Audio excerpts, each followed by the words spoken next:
We actually don't do piercings at all. The number one way to avoid getting a bad tattoo is to do your research. If you look through a portfolio, you need to look through 10 different artist portfolios, so that way you can tell the difference between what looks good and what looks bad. I think our styles complement one another nicely in the shop because they're pretty different, and we also, being that we both have a strong art background, really help one another a lot. Yeah, the tattoo world has definitely changed within the past few decades. Before that, there weren't a ton of artists involved with tattooing.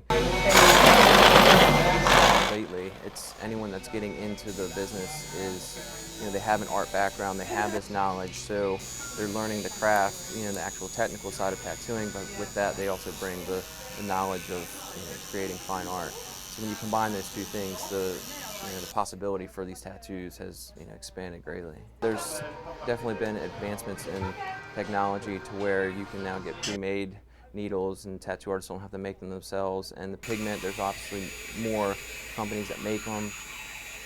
But I'd say the major change is with technology as far as how you present your tattoos to the public. It used to be to find a tattoo artist, you had to go into a shop and look at a portfolio, a physical photo album, and look through. And now with the internet and social media, that's the major change. People from all across the world can find you at the click of a button. So that's really has sped everything up, and yeah, it's gone a bit out of control.